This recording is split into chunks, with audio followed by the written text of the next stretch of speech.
Kasus penahanan Isa Zega atas dugaan pencemaran nama baik terus menjadi sorotan publik. Kini kasus ini tampaknya memasuki babak baru setelah Pitra Romadhoni yang ditunjuk sebagai kuasa hukum Isa Zega akhirnya angkat bicara mengenai polemik hukum yang menyelimuti kliennya. Dalam pernyataannya, Pitra menyoroti penerapan Undang-Undang Informasi dan Transaksi Elektronik Undang-Undang ITE yang dijadikan dasar dalam penahanan Isa Zega.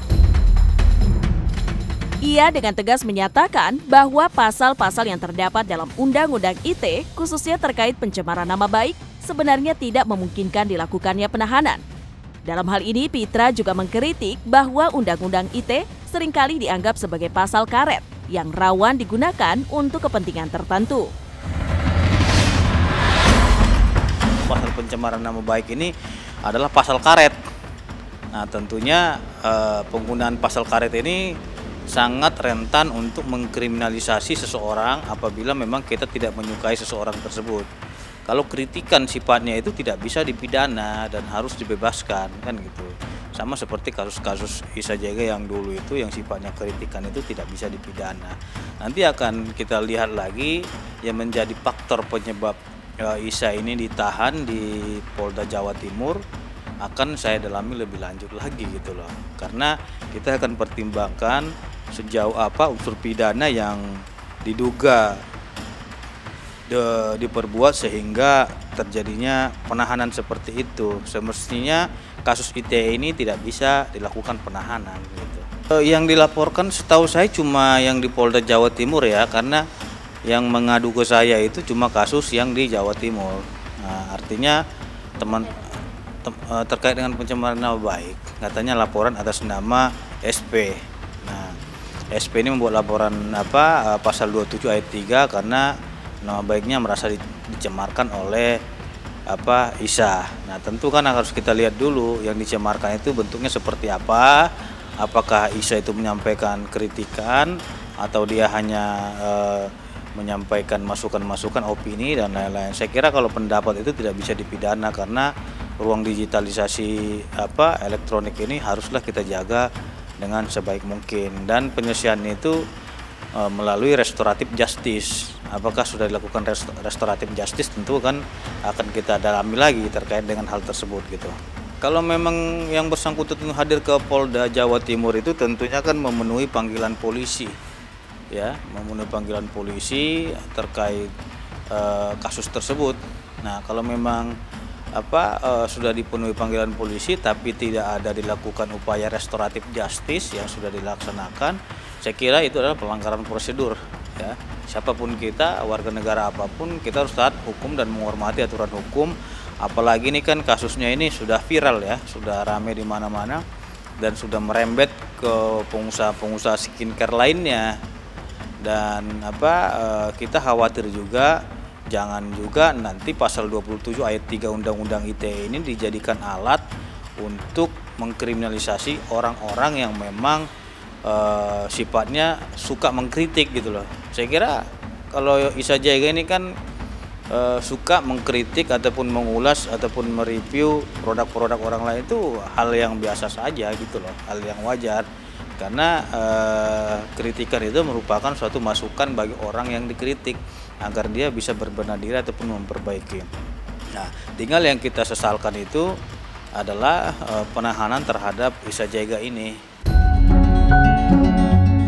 Setelah resmi ditunjuk sebagai kuasa hukum Isa Zega, Pitra Romadhoni berkomitmen penuh untuk mengawal kasus ini hingga tuntas dan memastikan hak-hak Isa Zega terlindungi. Langkah ini bukanlah hal baru bagi Pitra, yang sebelumnya pernah sukses membebaskan Isa dari kasus hukum serupa. Kala itu, Isa Zega terlibat dalam laporan polisi LP yang diajukan oleh Nikita Mirzani. Namun berkat upaya hukum yang gigih, Isa akhirnya divonis bebas. Kalau memang saya jadi pengacaranya, kemungkinan akan ada laporan balik gitu. Karena kalau saya megang perkara pasti akan saya serang juga. Gitu. Dan kita tidak akan tinggal diam, tinggal nanti kita lihat aja dan saya akan cari celah pidananya gitu apabila memang ada celah pidana dalam kasus ini. Tapi kita lebih upayakan terlebih dahulu untuk restoratif justice ya. Kalau memang yang bersangkutan juga tidak mau berdamai secara baik-baik, ya berarti tempur aja mereka secara jalur hukum. Ya perang secara hukum saja. Itu diatur kok dalam undang-undang dan dijamin oleh konstitusi, perang secara hukum gitu. Nggak ada persoalan gitu loh. Karena dahulunya ini Mami Online tak ada tahun 2021 ya, pernah saya membela dia melawan Nikita Mirzani dan itu perkaranya diputus vonis bebas murni. Nah saat ini kan saya menghormati kuasa hukum beliau ya, Bu Elsa Sharif yang sedang melakukan advice terhadap Isa Jega di Polda Jawa Timur. Tentu karena memang beliau sudah ada kuasa hukumnya, saya akan berkoordinasi juga dengan kuasa hukumnya terkait dengan kasus ini seperti apa yang terjadi sehingga dilakukan penahanan. Pitra Romadhoni sebagai kuasa hukum Isa Zega kembali menegaskan sikap tegasnya terhadap kasus yang melibatkan kliennya. Ia menyatakan bahwa dalam proses hukum ini terdapat peluang untuk dilakukan restoratif justice yang memungkinkan penyelesaian kasus secara damai di luar pengadilan. Namun ia juga mengingatkan adanya konsekuensi bagi pelapor apabila menolak opsi tersebut, terutama jika nantinya terbukti bahwa Isa Zega tidak bersalah. Lebih lanjut, Pitra menjelaskan bahwa pelapor dalam hal ini SPS dapat dikenai sanksi hukum jika ditemukan bukti bahwa laporan tersebut tidak berdasar atau memiliki unsur fitnah.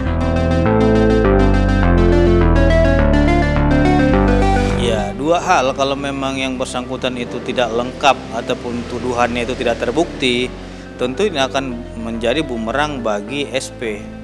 Karena larinya itu nanti akan pengaduan palsu, fitnah, dan pencemaran nama baik. Itu lebih diterapkan pasal pemberatan dia, pasal berlapis. Karena menuduh orang melakukan perbuatan pidana, padahal itu tidak terbukti dia lakukan perbuatan pidana itu. Nah, istilah hukumnya itu adalah prisprah, kan gitu. Nah jadi saya minta agar kepada para pihak ini, kalau memang ini bisa diselesaikan secara kekeluargaan, selesaikan saja melalui restoratif justice, tidak mesti harus melalui proses persidangan.